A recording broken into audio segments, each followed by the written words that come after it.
Okay, so welcome to Paul. Welcome to Paul. We're in a lovely running shop called Running Free, and we've got together a whole load of people that followed you and Tim super eagerly on your 27 in 27, and I think they all want to say well done. So well done.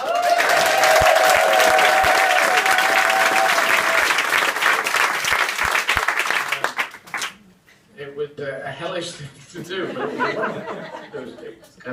it was kind of. Is Tim there as well? Yeah, he's I'm there. Hey there. Oh yeah, you're there. I'm there. Look at that. How are you doing, Tim? I'm very good. If you follow the thing, me and Tim, because Tim was there, and obviously Martin was back home, we went through several levels of hell at the beginning, I'd say, and then we got into a sort of an understanding that sort of worked out, didn't it? It was an adventure. It was like the Lord of the Rings, slightly shorter, less trees, faster speed. Well, no, we did the bit where the three guys run across, where the dwarf and the thingy and the what's his name and Aragorn runs across. We did that. That's essentially. And I did work out that Tim could have done it all much easier than I could. And I could have just said, this is what you're supposed to do. And I could have sat there in the car. But in the end, I think Tim had to stand down more because he was so big and fit that I was so useless. But anyway, so it worked in the end. Anyway, what do you do now? Well, what I thought we'd do, I thought we'd have a Q&A session. I'm just going to sort of mill around here and ask people in the audience if they want to ask you anything about the run and anything else. So I think like we're going to have to measure this. You have to bear with me. So does anybody want to kick us off? Okay, we'll kick off right now. If you could say it really loudly so that we can hear it at the back and everybody else can hear as well, that'd be great. Are you still running? Yes, I ran this morning. I'm doing HIIT, which is not HIIT training because that is high intensity training, and so you can't say HIIT training, can you, Tim? You've got to say HIIT or high training. But it's like I'm having a glass of wine, which is cheers. So yeah, every morning I do the things that Tim told me to do, which is 20-second sprint, 40-second recovery for 20 minutes with a joggy at the side. So I do that. I try to do that every day, which means that I don't do it every day, and I dropped 5 days in a row, and then I picked it back up. And this morning I was sprinting, and actually this is I got questions for me. I got questions for Tim. I should sprint. And Martin as well. I should sprint so that I'm kind of out of breath with it, that it's really pushing it. Yeah?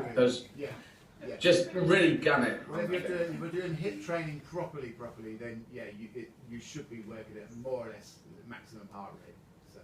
Yeah, because I'm getting better, getting more towards that. I'm also learning my German show at the same time. Cool. It's kind of weird. I run along with this, with my iPhone in my hand, and I run, and as I do the recovery bit, 40 seconds, I'm learning German lines coming up, and then I'm going up, and I'm going running down there, and I'm looking at it again. So that I do two things. About multitask. That's what I'm doing. Multitask. Okay, so you're still running. We've got time for another question. Come, who's going to ask? Yeah. When did you actually feel that you would achieve the 27 marathons? Oh, when did I feel that we would do it? Well, Tim knows this. I think about 1 second before I grabbed hold of Nelson Mandela's leg. That last day, there's a video which I went back and looked at some of the videos. Are they still available online? Yeah, still there. Yeah. And I went back and looked at the one where you, me, and Dr. Gary had a discussion after going around Seal Island. What's the name of the island? Robin Island. Sorry? Robin Island. Robin Island. After going on Robin Island, we had this unusual sort of argument discussion where it finished up me saying, I could do it, but I may not do it. No, I said I may do it, but I might not do it. But I might do it, but I might not. I just didn't know if I could do it at the end, this double marathon. But you trained me up to do it, and that's not what I did on the 43. If anyone remembers 7 years ago, I ran around the UK. It was all this holistic running that I call it, where I run, I talk to cats and dogs and cows and I stop, and people said, "Do you like the running?" I said, "No, I like the stopping." That's my funny line. And only the last day did I put a stopwatch on it, but because we had to do a double marathon the last day, and I could have just done 2 kilometers, I could have cut up the last marathon to 2 kilometers a day all the way through. That just didn't seem right. That didn't seem what Nelson Mandela would have done. And he did like his sports, and he did believe in the power of sports. So the double marathon last day was the right thing to do, dramatically, for adventure, for fundraising. And if I could make it, I realized if I could make it by 3:15 UK time, 5:15 South African time, if people saw it finishing, then they would, I thought they might be grabbed by that. So the last hour of the 11 hours and 5 minutes of running, that last hour was horrible. The other 10 hours were also horrible. It was 5 minutes. Tim remembers there was 5 minutes I was going, I think I can do this. Around about 60 kilometers. Yeah. I was going, yes, I can do it. And then dribbled away again. And I was, and there was an Invictus poem. I don't know if anyone saw that. There's an Invictus, a poem called Invictus, written by an English guy, William Ernest Henley, meant a lot to Nelson Mandela. And they got me to read it out. Steve, who I used to have big arguments with, the cameraman, and he said, read it out. And it's got a line in it, I have never complained, something like, I have never complained about things. And I think, no, I'm always complaining. I'm always going, what is this? Why is this hill here? I don't want any hills. Get rid of the hills. So I am, but maybe that's the thing that makes it work for me in a fundraising way, is that I'm not an Olympian. I am an average idiot. And I moan and complain when things go wrong, and when my legs are on fire and Tim has to wrap towels around it with ice, which you found I think you found quite amusing, because everyone thought I was dying, my legs were dying. I thought my legs were dying and they were just on fire. There was at Mikey's Fontaine. That's right. Which is this crazy place. So from Mikey, it was probably, I think from Mikey's Fontaine onwards, you started doing the stopwatch thing, started saying, right, you're going to have to train within a marathon. That was the big thing. I was training within a marathon. Not only you train and then you do a marathon. It was doing a marathon and training within the marathon to do the double marathon in the end. That was the most bonkers thing about it. What is your next goal? Are you planning to do 90 days around, or 90 marathons around the globe? I have the main run that I plan to do, I still haven't done. These runs are other marathons. I will do something in the future. I can't really say what it is yet, because I'll just go off one day and then you go, oh, he's doing this run. Yeah, I have 3 runs in my head that I can do, but I can't really tell you them, because then they'd go out and into the ether and say, he plans to run to the moon. So I think I need to keep them in my head, so that when I do them, you just go, oh, he's doing that one. But I have got these crazy ideas of doing stuff, and I will do. But at the moment, I just want to do HIIT training. I'm trying to do 1 marathon a week, but I realize I actually have to close off 1 day a week to do that 1 marathon a week, and I've got behind on that, so I've got to get to that. But I met these guys. Well, yeah, tell them a little bit about what you're actually doing at the moment, because it's quite interesting. Yeah. What, which thing, the political thing? Well, the 333. Oh, the 53, yeah. I'm doing 3 shows in 3 hours in 3 languages. That's what I'm doing at the moment. This is part of the EU referendum, leading up to the EU referendum, which I'm not sure which way you guys feel in the room, and this way and that way. I know people have different views on it. I'm very positive because, well, I look at it, my overarching idea is that there are 7 billion people in the world. And we're trying to work towards a world where everyone has a fair chance. And if you're going to do that, then each continent's got to start first and try and get everyone on the continent having a fair chance. And that's what we're trying to do. And so I thought I'd take advantage of Europe being there. I'm touring France in French, touring Germany in German, and just started Spanish. And I'm going around the UK doing 3 shows in 3 languages in 3 hours. And tomorrow I play Cambridge, and I've already played Belfast, and Cardiff and Manchester, yeah, I'm just going out. It's my kind of it's difficult to do. I did the same show in 3 different languages, and it makes your mind go bing. But anyway, it links in with the marathons in a way. It's a marathon of your brain. But that's what I'm doing at the moment. Yeah, we have another question for you, Eddie, here, I think, and then I'll come over. What was your most favourite part of the whole time you were over in South Africa, apart from finishing, obviously? That's a good question.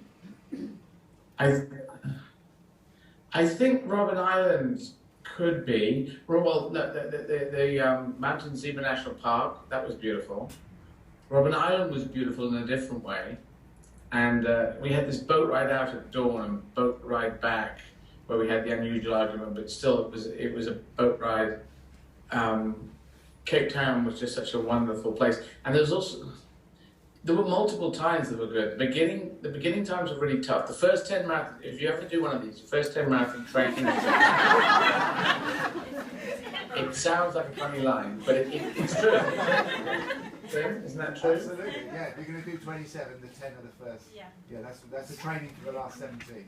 Yeah. But I did 43, it was the same thing, the first 10. But you said to me that the body switches on after a certain time and says, oh, we're doing this. Yeah, isn't that true? Absolutely. And the more you do it, the easier it gets. So people always say to me, what's the best training for a marathon? I say, having run a marathon. You know, as soon as you run one, then they get easier from that point onwards.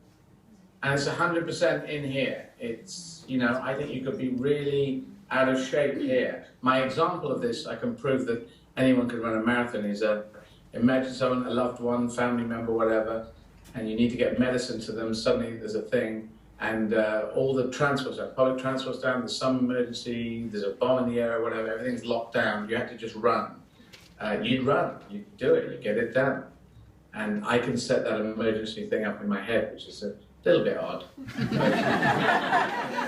Well, you see, 31 years ago, I walked out of my front door in Islington in North London, looking, maybe not as put together, maybe not the beret, but I was wearing makeup and heels and stuff. And so when I walked out that door, that was so difficult to do in my head that I realized that you can actually arrange your head into an emergency situation and go and do things. It's kind of like World War II. A lot of previous generations of democratic countries in the world went out and said, I'm going to go and fight and do things, and I have to get a gun, and you know, and men and women, you know, women who were secret agents and stuff, they did this stuff, and we can do it as humans. So, and you can all do it, you know. And if you're all runners, you know this thing. You'll know other people who say, how the hell can you do that? Well, I just decided to do it in here. This thing controls everything. Because I go back to the Robben Island point, and Dr. Gary was talking about the drinking marathon we did at sorry, the Medoc. Yes, it was in salute to the Medoc marathon, and in Sols Valley. Sols Delta. Mark Soms, and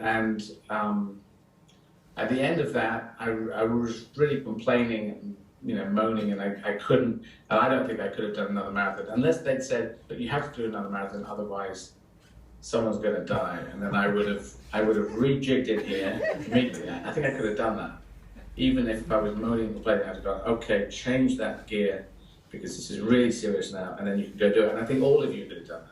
I think a lot of, you know, most of humanity could do it. Some people just run and hide, but a lot of us stand up and fight. So, so there were a number of times that were quite wonderful out there. Just meeting that woman. Remember that woman we met in the very early days, and she got out and go, "What are you doing here? Why are you here?" My name is Nadia. No. Nadia. Yes. And I met a guy on a horse. I said, "You're a horse." He had this great laugh. And he was great. And all these kids in the back of a taxi. There were some wonderful moments in the early days while I was going, this is 35 degrees, this is insane. Tim had told me, you've got to sit in a sauna for an hour or two every day. And I said, okay. And so I didn't do that. I should have done that, because it really does kick you. It kicked your ass, but 7 to 10 days you do acclimatise. And what I love was the team. If you've seen the videos, you met the team, and it was the Rainbow Nation. Nelson Mandela wanted a Rainbow Nation, and And I think that's what Team 27 was. It was complete cross-section. And Peter, the guy who was one of our security guys, he was very, you just thought this guy is really Afrikaans and very, you know, he didn't say much. But in the last couple of days, we were down in Cape Town, and this was beautiful. Everyone had bikes, everyone got on bicycles. And so he was playing on a bike like a kid. He looked 10 years old. This guy who looked like Special Forces, but suddenly he was zooming around on a bike, just jumping up in the air. That was just wonderful to see. So, Ollie, yeah, we'll never forget it, will we? Absolutely not. And you weren't going to come, were you? Tell your story about your daughter. Yeah, we did actually. I mentioned that last night, but we haven't said that tonight. Yeah, about the fact that Georgia said, "For God's sake, Dad, just go." Yeah, absolutely. Yeah. We've got another question from Ollie here, Eddie. Eddie, if or when you decided to go and do something like this again, is there one main thing that you would do differently?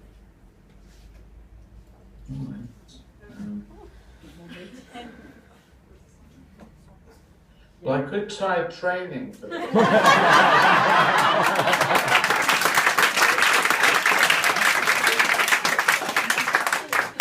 But I quite like the fact that I just roll on up and fail. Well, if people are filming it, you know, if I got very military on it, you know, I was doing it all the time, I could just turn up and it says 50 degrees, it's impossible. You go, I've already practiced in 50 degrees, I trained on the sun, you know. And then you would just knock it off. Then people go, oh, he can just do that. There's something quite, and I didn't deliberately not train as much as I should have. I actually got to a place, I was doing 5 weeks in the West End, and I thought, I can either panic about the fact that I haven't trained enough, or I can not panic and see what happens.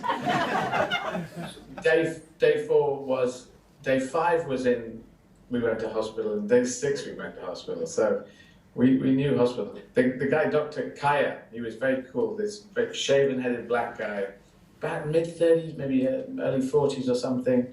He was the nephrologist. I never heard this word. He was a kidney expert.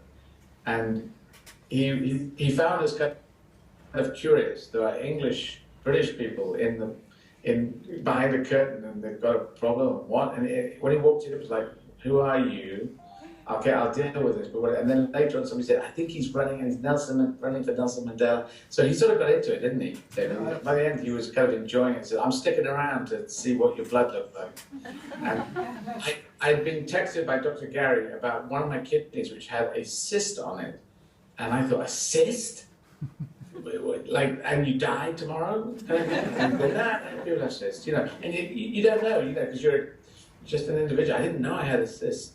Anyway, but it was there, kind of. And this is what Dr. Gary said. Well, you know, you have them, and it's not. You don't have to have a thing and cut your body up. And I went, okay. And then I went to the nephrologist, and Gary texted me the details, and I showed the guy, and he went, "Yeah, that's no problem."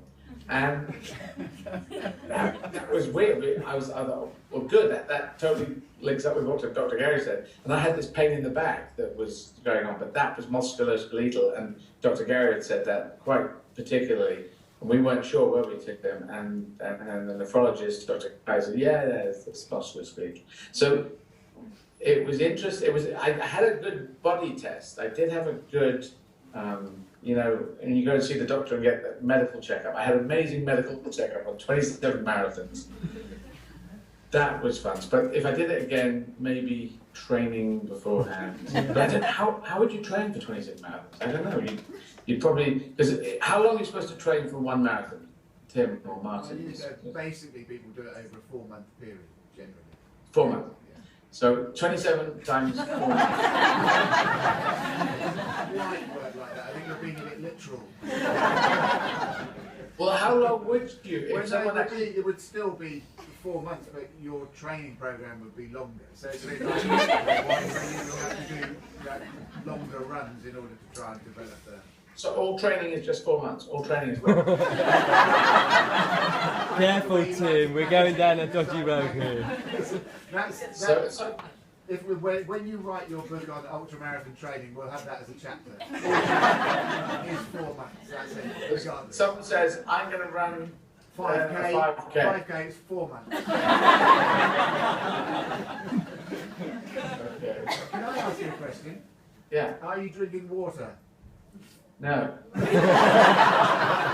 I've got to. Yes. And I might start drinking now. Yeah, I've got to work this out. I've got to work out the water thing. Yeah. But it's basically I have to get rid of this and bring in the water. I've got water over there. I've got water over there by the sink. That's good. It's the thought that counts. Yeah. Yeah, because I'm chronic in this in my lack of water intake. Eddie, we have another question for you. Can you take it? Have you got enough time for another question? Yeah. It's from George. It's from Tim's daughter, so I'm not sure what's coming. If you could have met Nelson Mandela, what would you have said to him? The sound's going a little bit in and out. Just say it once again. If you could have met Nelson Mandela, what would you say to him? If I could something, what would I say to him? Have met Nelson Mandela, Oh yeah, what would you have said to him? I did meet him. Oh, whoa. What did you say to him? I was kind of pushy with him because I thought most people must see him and say, you know, not pushy isn't my word. I was chit-chatting. I can't remember what I said, but he said, I met the Queen of England. I met the Queen. Yeah, I met her 1 or 2 times. You know, Elizabeth. I met her, and the Queen of the Netherlands as well. And he was full of energy, but his short-term memory got. He was about 93 at this point, right? And his short-term memory, so we'd repeat things a bit, but he would say, and he said, and who are you? And so what is it you do? And who do you know? And who are you having a relationship with? Bring her in here. I want to meet her. So Sarah, who's now my ex, and she was making the film. I had to call her. I said, Nelson Mandela wants you to come in here. So he was very relaxed and chatty. He didn't know who I was from Adam, but that didn't matter. And what I did meet his eldest granddaughter through his first wife, and she was very articulate and very positive about what we'd done. And I just thought, because I had the nails painted, I didn't have the flags on them, just it was all red. And I just thought that was good for Africa to see a guy with painted nails holding the South African flag as I was running along. And I just thought that was a positive image to throw out there without banging a drum about it. And I think he would have found that confusing in the sense of, well, I do not understand what this transgender thing is, but it's cool that you do it. Yeah, it's okay. Yeah. So, and the statue is amazing, isn't it, Tim? That statue of Nelson Mandela, they did a good statue. It's about 15 meters, 20 meters high, I don't know, 40 feet high. It's huge. I grabbed his calf. I didn't even get to his knee. Just a massive thing. So, yeah, you get there, get to Pretoria, go to the Union buildings. I mean, I was there 4 years ago. That was the beautiful thing. That the failure almost makes it even better. I failed in 2012. I got rhabdomyolysis. I was peeing brown pee, and then came back and did it. But round about day 5, day 6, it didn't look that way. But then it all came through and it came good. Yeah, kind of made good for the TV. Yeah. We almost scripted that way. Well, I was talking about it yesterday when we went to Hogsback, which is an area that Tolkien's, I think, nanny came from, and she talked to him about Hogsback and the huge mountains and the waterfalls, and so he got it into his head and he came out with all of it. I don't think he had actually seen it, but when he was born in South Africa and then he moved to Britain, Tolkien, and but we were there, and this guy Niels, who was great, dreadlocks, white guy with dreadlocks, and liked his mountain bikes, very cool, like a guy from Cornwall, Britain, or maybe from Poole, I don't know, very cool, out there guy, and they asked him, they said, "Are there snakes?" And he said, "Yeah, there are snakes. They could kill you. There's a lot of snakes here. Or might you take your leg off?" So he went on about the snakes, and the cameras loved it because there's dangerous snakes everywhere. But then I was running around going, "So these snakes, they come out all the time, or every Tuesday, or what?" And then I did a marathon and a third of a marathon on that day. So I went back and they said, well, go back into the mountain passes. And I said, no, I don't want a marathon, I just want flat. Please, can we get a flat thing? Because I've got to do an extra third and I'm not in a brilliant space right now. But how many are there snakes? Are the snakes coming? And he kept going, he doesn't like snakes. I think he's really scared of the snakes. It wasn't that I was really scared of snakes. I just didn't know how often they came. We've got no anti-venom here. We've just got... What happens? I don't know. We die, I suppose. So that was an intriguing day. Why am I talking about that? Oh, well, it's... Sorry, Nelson Mandela, yeah. So, the beautiful thing about Nelson Mandela was, it was 2011. When I met Nelson Mandela, Neil Armstrong was walking out when I walked in. So, and in Apollo 11, I see the things I do, like missions, like landing on the moon. I actually say that, yeah, we're landing the spacecraft on the moon. And Neil Armstrong was on the way out just after I went in. I didn't actually talk to him, and he wouldn't have known who I was. Just, I'm a comedian, yeah, I don't care. And then now he's gone, he's passed on now. But that was a beautiful thing, to be in the queue for Nelson Mandela just after Neil Armstrong is kind of insane.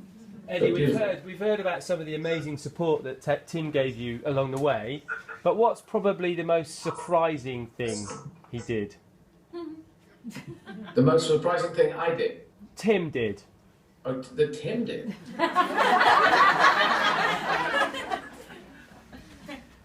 We've seen stories of ice and chili cream and other things.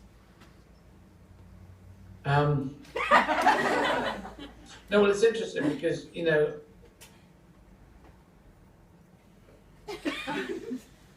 well, yeah, Tim's, you know, Tim and yourself at Olympic level, and I'm this weird twit who says I'm going to do a silly thing, and the crossing over of that. I mean, day 6, we almost fell out in a big way over day 6, where he says, "I'm pulling you out of the race," and I'm saying, "I'm doing the race," and that was a very tough point, but it all ended up perfectly because it wasn't my kidneys. My kidneys were happy. I thought my kidneys were about to blow out of my ears, but apparently not. And it was hydration, and we met this guy, and it was all cool. Then we had a nice meal afterwards, and then we got this thing done. I'm not sure what is the most surprising thing that Tim did. I just think the fact that that he could have done anything I did better than I did it. But I think you stood back a bit. Because every time we came on camera, you looked like special forces, and I looked like some guy. And quite often he was. There's a slide window in the van that we were driving, and you used to pull it open, and it just looked like someone selling chalk ices.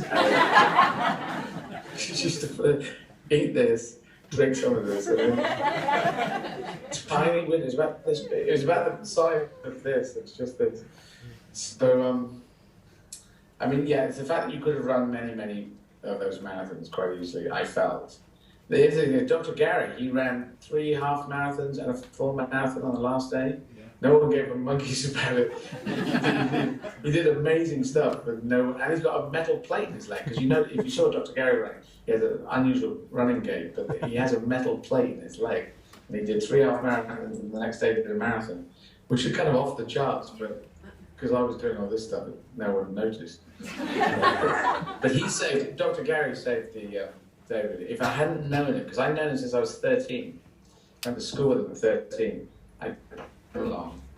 And I think everyone was really worrying and panicking and thinking, this is going off. And Gary said, no, look, I'm trying to get this to work. I'm not trying to pull this out. I'm trying to keep it on track. And that was the interesting thing. Everyone was going, kidneys about to blow up, and he wasn't sure about it, and he just wanted to check it out. And he was calm about it. Don't you think, Tim? Absolutely, yeah, no, definitely. Yeah. It was unfortunate. It was unfortunate that he went home on that particular day, wasn't it? It was unfortunate, or maybe fortunate, because then he was back in Britain with all the other people who were worrying like crazy, saying, look, I was out there, and it's not like that. And it's like this. Yeah, yeah. Otherwise, they could have been there saying, "Where are we here? What the hell's going to happen? Everything's going to blow up." It was an adventure. It's a. They'll make a film about it. Who's going to play you? Hey, listen, I think, Eddie, it's been fantastic to have you join us for half an hour. Let's give Eddie a great